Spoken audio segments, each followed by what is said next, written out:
My final project is on how excessive social media use affects teen mental health and family relationships.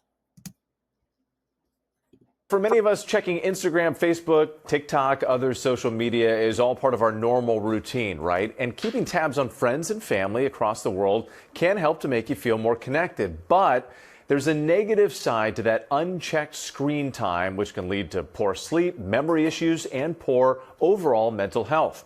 Joining me now with more is Vaibhav Devarkar, a professor of psychiatry and behavioral neurosciences at Wayne State University in Detroit, Michigan.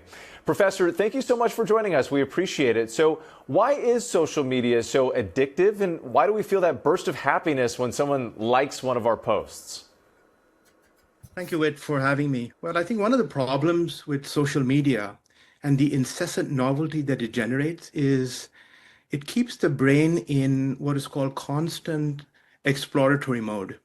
And so the brain is constantly now in a position where it's looking for novelty, but it's actually never settling on anything. And we always transition in our own lives between exploration and exploitation. We look for things, but then we settle on something and we use it. The problem with social media is it actually engages many of the same addiction mechanisms. It's not the same thing as substance use addictions, for example, but I think in the brain it engages many of the addiction mechanisms which keep people glued to the constant act of looking for things, but never settling on anything. That's so interesting the way you explain it. Is like I've thought about that before, but you really added some clarity to it. You're in this constant state of exploration. And one of the other issues here, social media just focuses so heavily on physical appearance and pushing users to add filters to their posts. How can these altered images affect our mental health, specifically in young people? But I mean, you're seeing it in the community. You're seeing it with an increase in depression, with an increase in anxiety.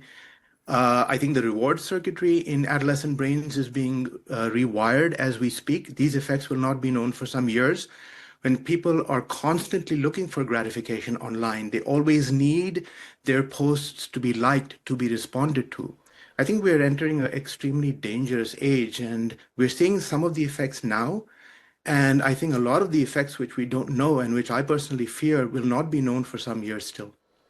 So social media, or let me ask you a question about parents specifically. I'm a parent. I have two young children, two girls in middle school. So this social media thing is a big discussion in our household.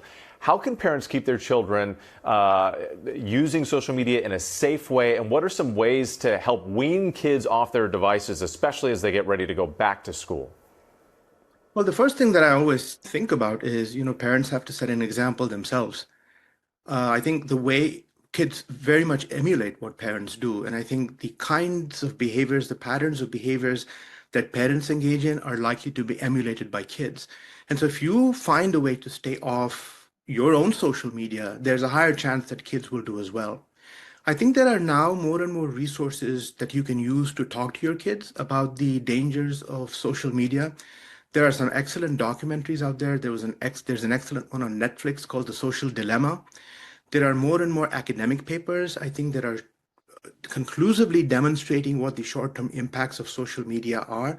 I would suggest that parents acquaint themselves with many of these resources, understand what these results are telling us, and find a way to communicate this to your kids.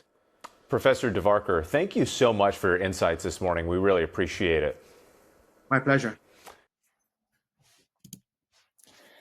So, why does this topic matter? Teens spend several hours a day on social media, and many say they're online almost constantly.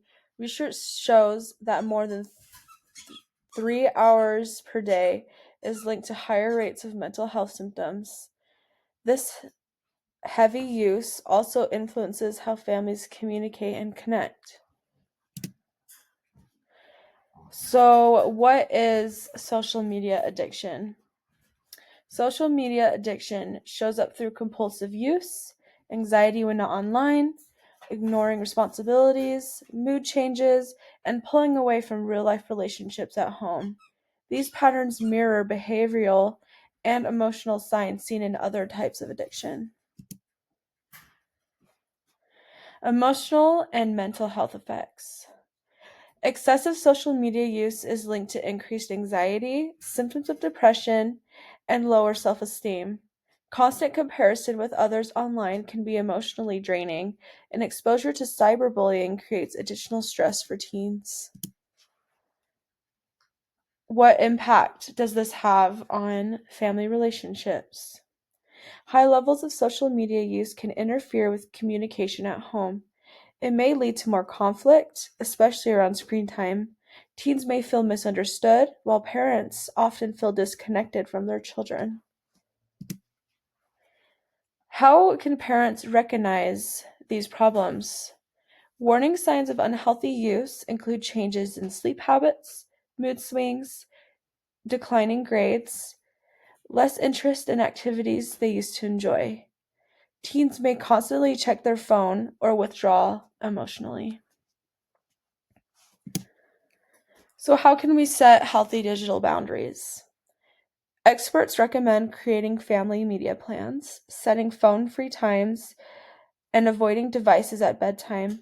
Teens respond better when boundaries are developed together and when parents model healthy technology habits. Some treatment options for social media addiction.